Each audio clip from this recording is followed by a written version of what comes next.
जिल्हा परिषदेच्या भ्रष्ट कारभारामुळे 1 वर्षाच्या आत रस्ता उखडला।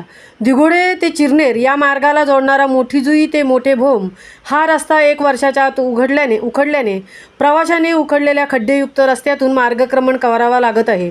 तरी रायगड जिल्हा परिषदेच्या भ्रष्ट कारभाराची चौकशी करण्यात यावी अशी मागणी प्रवाशांकडून करण्यात येत आहे।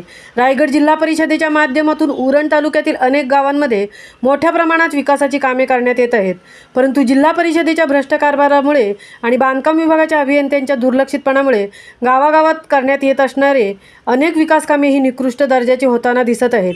दिघोडे ते चिरनेर या मार्गाला जोडणाऱ्या मोठी जुई ते मोठे भूम या रस्त्याच्या नव्याने डांबरीकरणासाठी लाखो रुपयांचा निधी मागील वर्षी खर्च करण्यात आला होता। मात्र जिल्हा परिषदेच्या भ्रष्ट कारभारामुळे सदरचा रस्ता हा 1 वर्षाच्या आत उखडल्याचे चित्र पाहावयास मिळत आहे। त्याचा त्रास हा वाहन चालक प्रवासी नागरिकांना सहन करावा लागत आहे। तरी जिल्हा परिषदेच्या अशा भ्रष्ट कारभाराची चौकशी करण्यात यावी अशी मागणी प्रवाशांकडून करण्यात येत आहे। महामुंबईसह अनंत नारंगीकर, उरण।